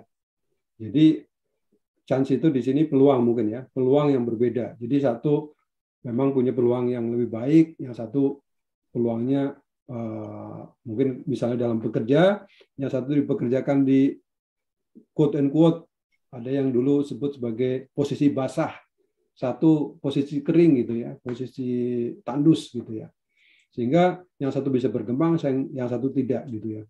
Nah, saya tidak melihat itu sebagai masalah karena kalau Anda konsisten dengan membangun kompetensi Anda, saya dulu sering menganalogikan ini seperti kalau kita menulis pecahan ya. Pecahan itu kalau dalam matematik ada pembilang penyebut gitu ya. Pembilang itu yang di atas. Itu misalnya setengah berarti 1/2. Penyebutnya 2, pembilangnya 1. Nah, kalau kita hanya berkonsentrasi dengan penyebut, artinya di situ adalah jabatan. Sedangkan pembilang itu kompetensi Anda. Anda selalu konsentrasi ke bagaimana jabatan itu bisa naik, bisa besar terus gitu ya. Artinya naik. Itu Anda akan justru semakin kecil, semakin orang nggak melihat itu, Anda nggak dilihat orang gitu ya. Coba saya mau share ini Bu Vika, mungkin bisa saya akan share screen ya untuk bisa lebih memahami pakai whiteboard. Oke. Nah, ini saya punya pen. Katakanlah setengah gitu ya. Atau kalau di lain jadi 2/4 misalnya. Kalau Anda hanya konsentrasi membesarkan ini saja gitu ya, artinya penyebut, ini jabatan gitu ya.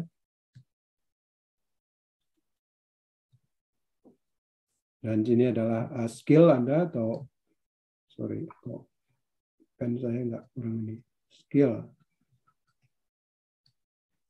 Itu Anda akan makin nggak terlihat gitu ya. Misalnya Anda ini masih 2 skillnya, tapi penyebutnya Anda bikin jadi 25 gitu ya, 2/25 atau jadi 50, 2/50. Ini ini akan kecil gitu, makin kecil justru. Tetapi kalau Anda fokus ke pembilang, ke skill tadi, maka misalnya setengah jadi 2/2 gitu ya. Artinya kan ini 1 makin terlihat gitu ya. Dibanding ini, apalagi kalau misalnya 4/2, Anda fokus ke skill. Ini penyebut.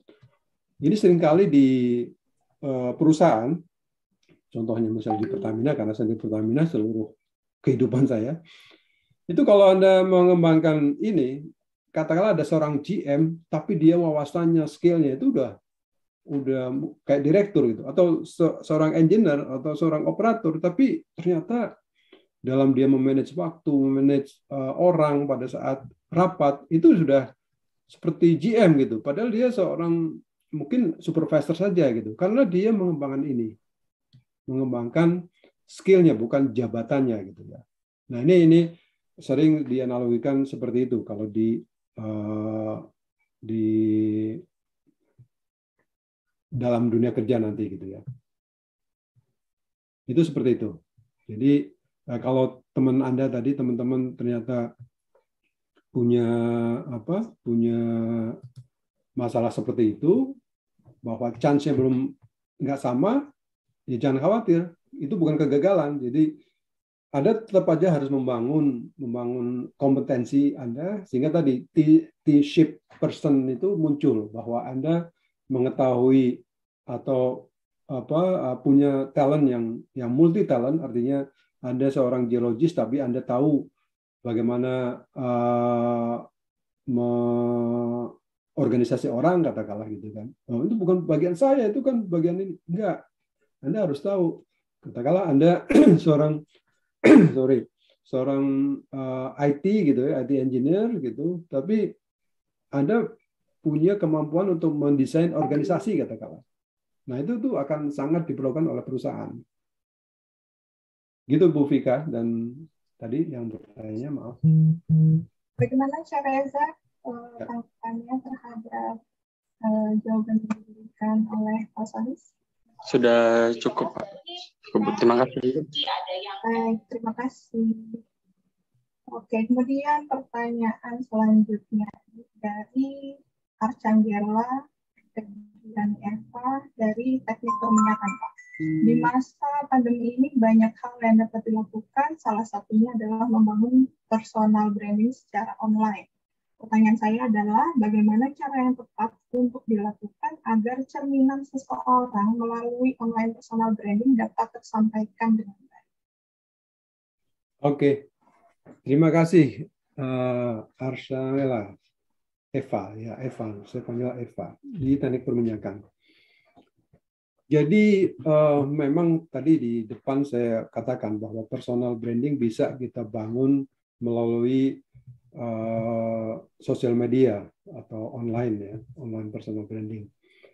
Ini jadi kenapa sekarang banyak tiba-tiba ada YouTuber yang top gitu ya, padahal waktu beberapa tahun yang lalu kita nggak tahu siapa itu gitu ya. Kemudian ada juga suatu artis yang ngetop, tapi ngetopnya ya hanya di online, di sosial media karena biasa membuat sensasi dan sebagainya. Nah, bagaimana cara membangun personal branding di secara online? Yaitu tadi Bu Vika juga di depan sudah memberi pengantar juga ya, bahwa ya ternyata bahwa social branding itu kan harus sustain, harus berkelanjutan, itu sustain. Jadi kalau Anda bangun sekarang gitu ya, ternyata nanti pada saat ya portfolio Anda udah bagus gitu ya, kemudian Anda katakan masuk ke dunia kerja, menemui suatu permasalahan di situ, oh ternyata Anda nggak seperti yang dibangun, itu akan hancurnya sangat akan sakit gitu ya, akan sakit. Nah, jadi bagaimana cara yang tepat untuk melakukan itu? Ya Anda bersikap atau istilahnya bertindak tanduk gitu ya, atau bekerja ya seperti apa yang Anda sampaikan di sosial media gitu. Jadi jangan sampai Anda sebagai content creator ya, jadi Anda lagi makan di shoot gitu, Anda lagi bekerja belajar di shoot, apalagi Anda lagi jalan-jalan di shoot, apa yang itu kemudian mencerminkan tingkah laku Anda gitu ya. Itu sebenarnya untuk membangun personal branding seperti itu. Tapi pada kenyataannya ternyata itu hanya gimmick gitu, hanya untuk dilihat orang lain bahwa Anda itu seperti itu. Nah, ini sangat bahaya. Jadi yang Anda harus bangun adalah seperti yang Anda lakukan ya, itulah antara dunia nyata dan dunia online atau dunia maya itu tidak jauh beda gitu. Kalau lihat di IG saya mungkin ya, nanti kalau ada yang apalagi udah pernah lihat gitu ya, di Saleh Brilian di Instagram, itu saya selalu mencoba memposting hal-hal yang positif dan kegiatan saya yang memang ini ya. Karena sosial media itu juga punya tujuan masing-masing. Seperti Facebook, dia punya tujuan untuk biasanya upload foto-foto yang dari dulu ya, misalnya dari SD, SMP, SMA gitu ya, di situ ya sejarah kita lah biasanya di Facebook. Tapi kalau kegiatan sehari-hari biasanya di IG atau Instagram. Kalau komen atau tentang apa biasanya di Twitter gitu ya. Dan kalau yang mau joget-joget aja ya di TikTok biasanya gitu. Walaupun sekarang sudah jadi informasi juga, dia bisa bikin social branding di TikTok gitu. Tapi ya saran saya membangunnya itu benar-benar ada konsepnya gitu ya. Seperti Anda profesional sebagai content creator gitu ya. Jadi dari awal ya Anda konsep. Anda akan katakanlah Anda ingin dilihat orang bahwa Anda seorang yang berpikir kritis atau apa, ya Anda menulis tentang seseorang atau sesuatu yang memang isinya bagus gitu ya. Atau Anda ingin dilihat orang, branding Anda itu adalah sebagai traveler gitu ya. Ya udah, begitu Anda berkesempatan pergi kemana ya harus di record gitu ya. Atau sebagai peneliti ya, Anda waktu di lab gitu ya, adalah suatu content creator dari Anda yang creativity, content creativity yang dimunculkan di situ. Itu barangkali Bu Vika dan teman-teman. Begitu, Arik Canggela, bagaimana? Apakah sudah cukup atau ada yang ingin disampaikan?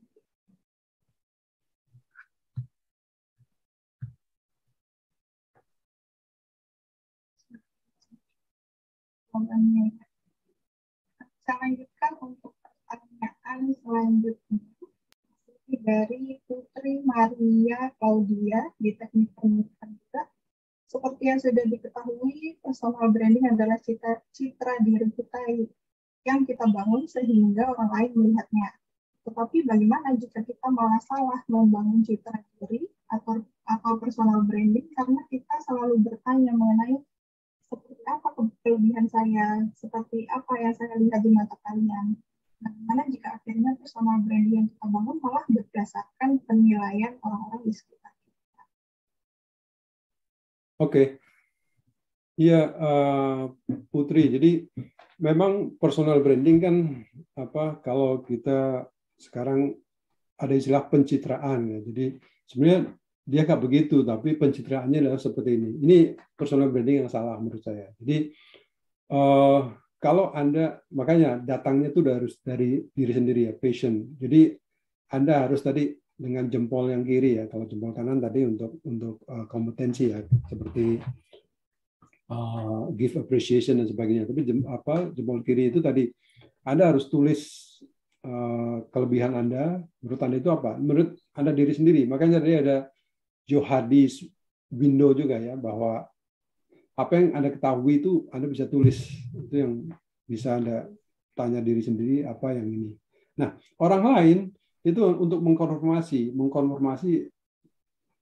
benar nggak sih bahwa saya itu seperti ini gitu ya.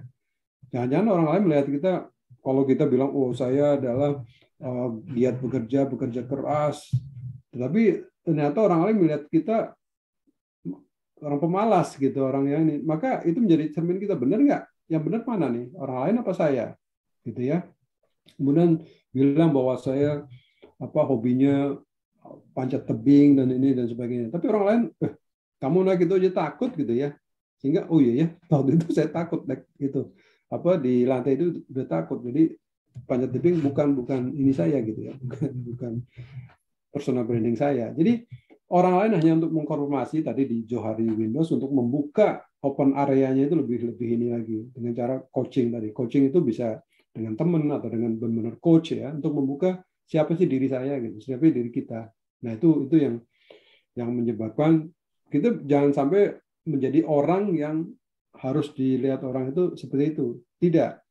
Kalau personal branding yang sustain, yang harus bahwa kita melakukan setiap hari itu udah muncul pada saat kita berkembang dari anak-anak ke dewasa kemudian menjadi seperti sekarang ini. Itu kita tahu kok ini jalur kita tuh mana gitu.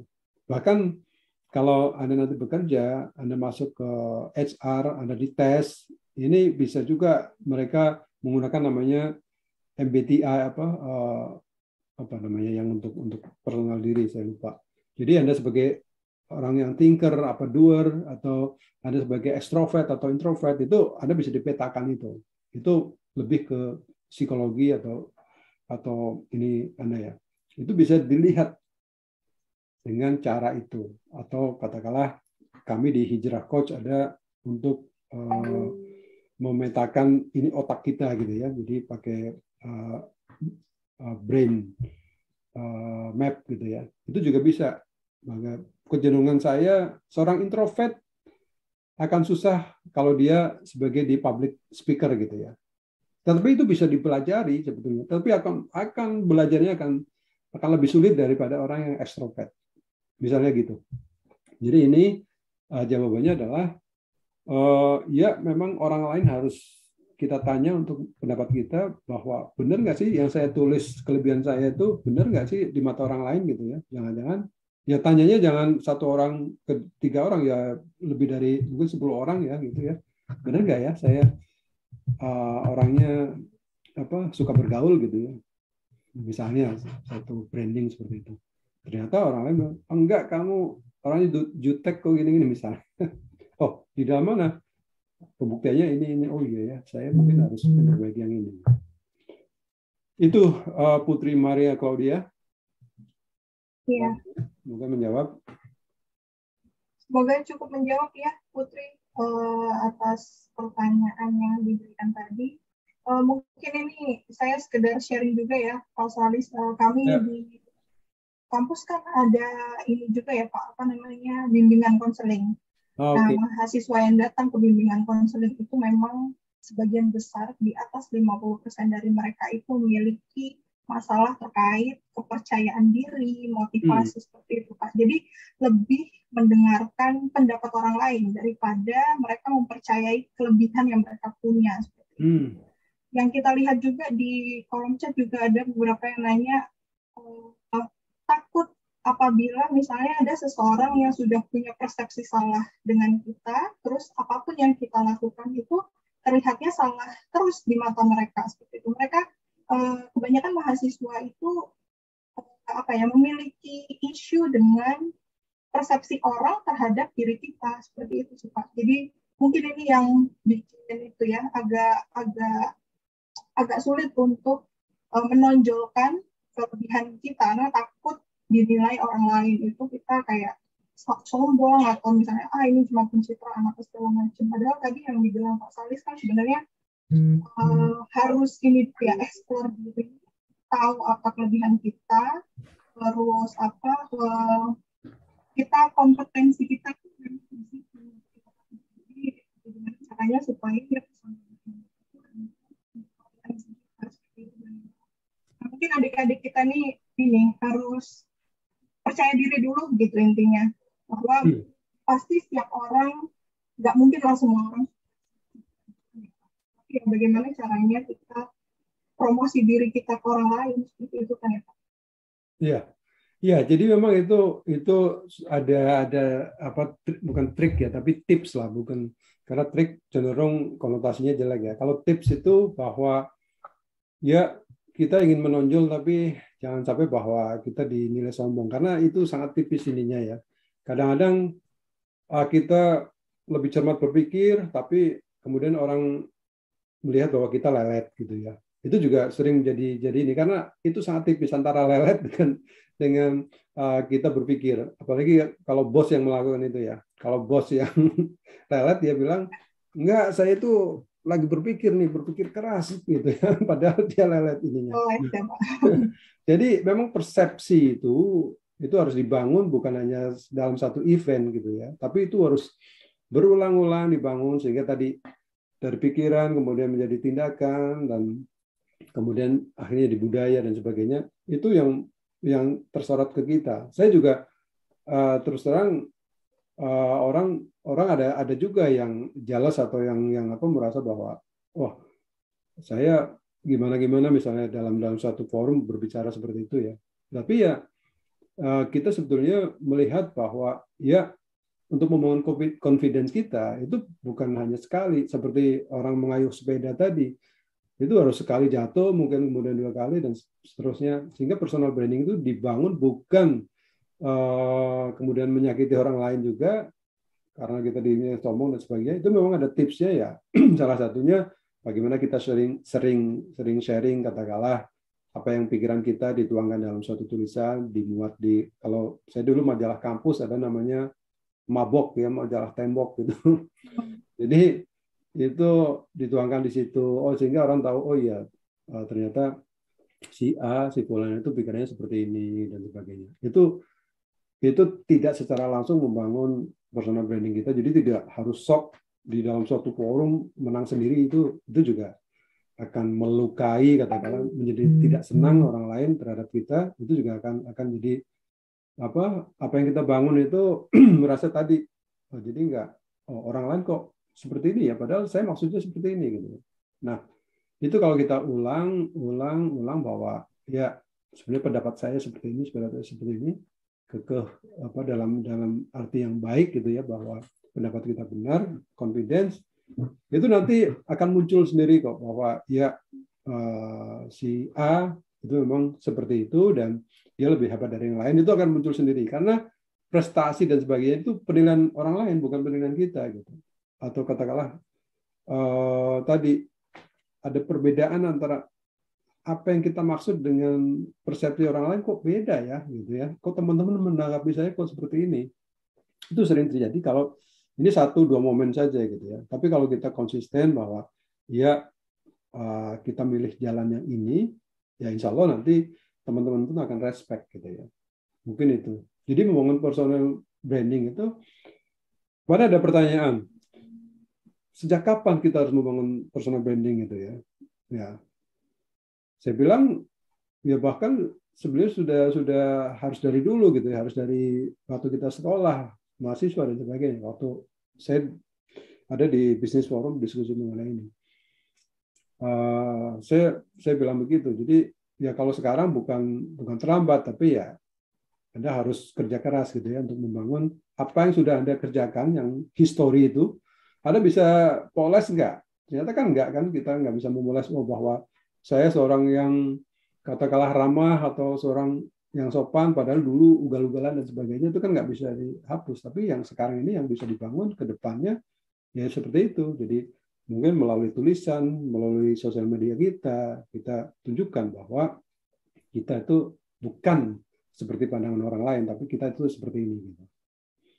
Itu sih tadi Putri Maria dan juga Ibu Vika. Ya memang kalau ini masalah mahasiswa secara umum, saya akui ini memang tadi di VUCA Word itu mana yang hoax, mana yang fakta itu sangat ambigu gitu ya, sehingga kita harus benar mencari yang clarity, kemudian understanding dan sebagainya tadi yang prime VUCA tadi. Itu sih Bu Vika. Ya, baik Pak. Terima kasih banyak atas tanggapannya. Mungkin kita punya waktu untuk 2 pertanyaan terakhir ya. Pertanyaan selanjutnya dari teknik peningkatan. Salah satu komponen dari personal branding adalah kemampuan dalam teamwork. Dalam kehidupan sehari-hari, kerap kali kita jumpai staf atau anggota yang tidak menyelesaikan tupoksinya. Bagaimana cara terbaik kita dalam menanggapi hal tersebut, yang mana pada saat ini kita dilanda pandemi dan terhambat oleh ruang dan waktu. Concern dalam kerja kelompok biasanya. Iya. Ini sebetulnya diskusi atau pertanyaan di leadership juga ya, bahwa bagaimana kita membangun teamwork gitu ya. Teamwork itu harus jangan ada yang ketinggalan. Namanya teamwork ya kerjasama itu bukan yang kerja satu yang lain sama gitu ya. Itu seringkali kalau di mahasiswa dikasih PR ya untuk kerjasama itu yang kerja cuma satu, yang lain sama gitu. Itu nggak gitu. Artinya kerjasama di situ teamwork adalah semua komponen atau semua anggota itu bisa meluangkan waktu dan agendanya pada pekerjaan itu gitu ya. Nah, kalau ada 1 atau 2 anggota yang katakanlah tadi ada yang lelet atau punya agenda lain dan sebagainya, sehingga kerja grup itu tidak bisa memenuhi target, itu ya tanggung jawab bersama bahwa ada 1-2 orang yang tidak ini ya di-encourage bahwa Anda harus setor ini loh gitu. Kalau bisa katakanlah scheduling tadinya per minggu, per hari, bahkan mungkin bisa per jam kalau untuk orang-orang yang seperti ini gitu, orang-orang yang mungkin sering mengabaikan gitu ya. Kita ajak, ini udah juditnya besok loh, ini hari ini harus selesai.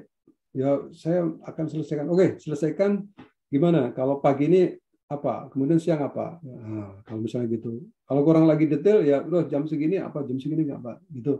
Itu cara mengencourage teman-teman yang memang perlu tadi dia mungkin belum bisa menyusun antara important dan urgent itu seperti apa gitu ya. Sehingga dalam satu teamwork perlu mendefinisikan tadi purpose dan vision itu apa, bahwa tujuan grup itu apa, kemudian kita menyelesaikan bersama, tugas Anda apa, tugas saya apa. Nah, disitulah pembagian tugas itu harus jelas, clear, kemudian juga harus fair gitu ya, jangan sampai satu terlalu berat, yang lainnya enggak. Ini akan tidak terbangun sinergi ya. Jadi harus bisa mengencourage teman-teman yang memang quote and quote dia lelet bukan karena memang sifatnya lelet gitu, sifatnya malas, tapi mungkin tidak bisa, atau mungkin harus di coach, atau mungkin harus di mentor dan sebagainya gitu ya. Jadi sebagai sesama anggota tim harus saling mengerti satu sama lain dengan anggotanya. Itu Zikri Anugrah Harahap. Ya, semoga menjawab pertanyaan Zikri ya. Zikri dari paparan Pak Salis. Jangan sungkanan ini ya, harus saling ingatin. Apalagi sekarang sudah bisa Zoom, udah bisa teleconference dan sebagainya. Dulu waktu zaman sama mahasiswa harus ketemu gitu ya, harus mesti ketemu, janjian dulu. Nah, sekarang bisa dalam waktu sekejap pun bisa, ya kita bertiga yuk ngobrol. Itu kan suatu fasilitas yang dipunyai oleh generasi sekarang yang tidak dipunyai oleh generasi saya dulu gitu. Iya, betul. Oke, pertanyaan terakhir Bapak ini dari Fauzan Aryo dari Teknik Sipil. Dalam berbisnis, Bapak mengatakan bahwa perlu adanya passion, talent, dan need untuk menciptakan real business. Menurut Bapak, ketika seseorang memiliki suatu bisnis yang sudah besar dan baik, tetapi tidak memiliki passion dalam bisnis tersebut, dan dia memiliki kesempatan untuk membangun bisnis baru sesuai passion dan talent-nya, apa yang perlu dilakukan orang tersebut menurut Bapak? Apakah dia perlu membangun bisnis baru dan meninggalkan bisnis yang lama? Galau.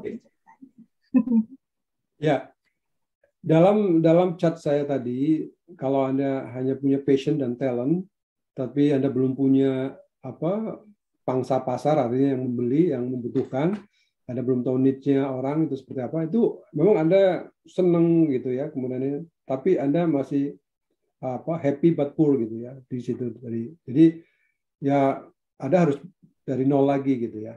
Nah, kalau Anda sudah punya bisnis dan ini udah besar, cukup besar ya, tapi memang passion saya nggak di situ gitu.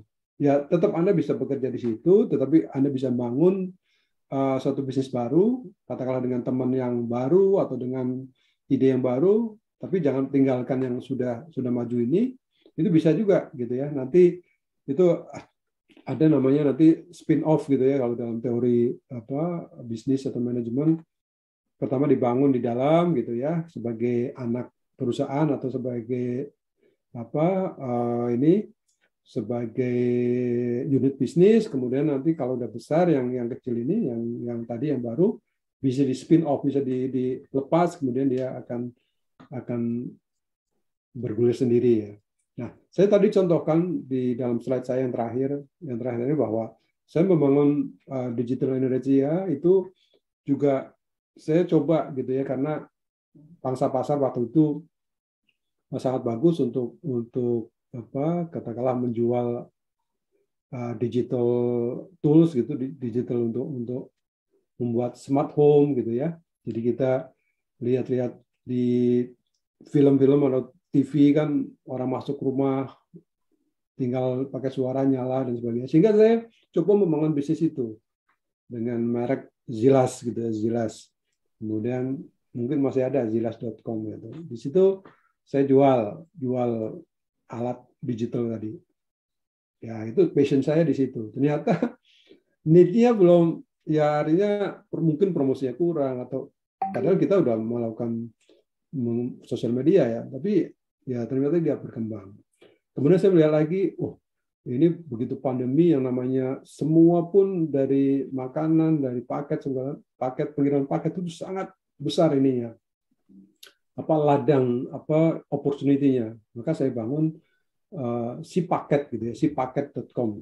Tapi sekarang kayaknya udah saya nggak perpanjang lagi tuh. Jadi saya bikin bisnis dengan konsep mengantarkan barang itu pakai apa saja, itu pakai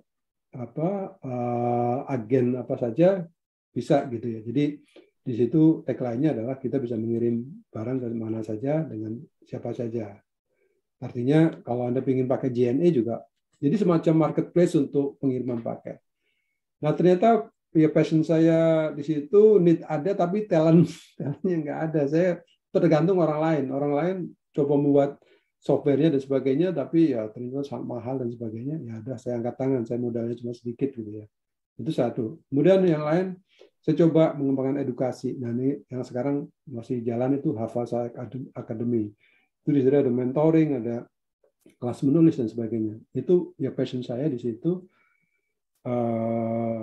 Juga ada talent juga, need-nya juga ada. Cuma masih kecil ininya. Jadi itu berkembang dari suatu ide perusahaan yang memang sudah lebih established dibanding dengan yang kecil-kecil ini yang nantinya kalau itu memang besar ya akan menjadi unit bisnis sendiri. Itu Fauzan Aryo dari Teknik Sipil. Terima kasih atas pertanyaannya. Bu Vika, terima kasih. Bagaimana Fauzan? Apakah terjawab sudah? Sudah cukup baik, terima kasih.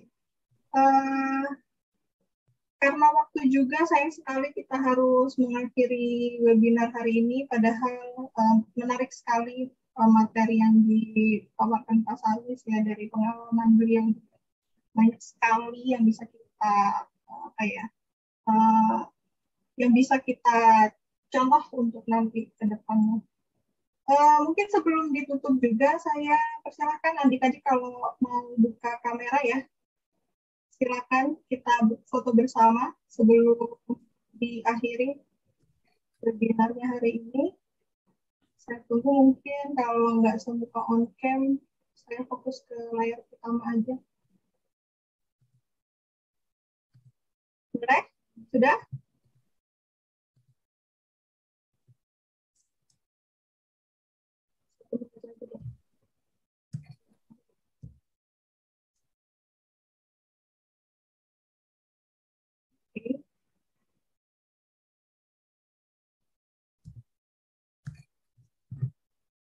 Ada 7 layar, tapi sepertinya yang belakang belum ready. Kita ambil yang layar pertama aja ya. Siap? Gayanya bebas aja ya. Hari Sabtu, nggak usah formal-formal. Oke, siap. 1, 2, 3. Terima kasih semuanya.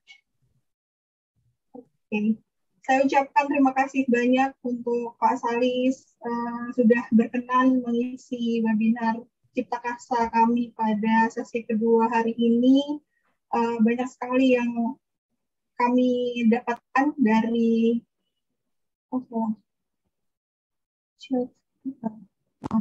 banyak sekali yang kami dapatkan dari pengalaman-pengalaman Pak Salis dan teori-teori khususnya tentang personal branding yang mungkin adik-adik kita nggak bisa dapatkan semudah ini gitu ya Pak. Langsung dari Pak Salis terus dikaitkan dengan pengalaman Bapak. Ini sangat berharga lah kalau menurut saya. Semoga materi ini dapat diterima sama teman-teman semua. Mungkin sedikit apresiasi untuk Bapak. Kami akan share sebentar ya Pak. Nah, sedikit apresiasi dari kami ucapkan terima kasih sekali atas waktu dan kesempatan ini yang Bapak dedikasikan untuk kami, khususnya Sabtu siang ini, ya Pak. Semoga nanti kalau ada acara lagi, Bapak berkenan untuk diundang lagi untuk di depan teman-teman Universitas Pertamina. Baik, kalau seperti itu saya akhiri untuk webinar Cipta Karsa kita pada pagi hari ini, siang hari ini. Terima kasih atas apa yang diberikan. Mohon maaf kalau ada kata-kata yang kurang berkenan.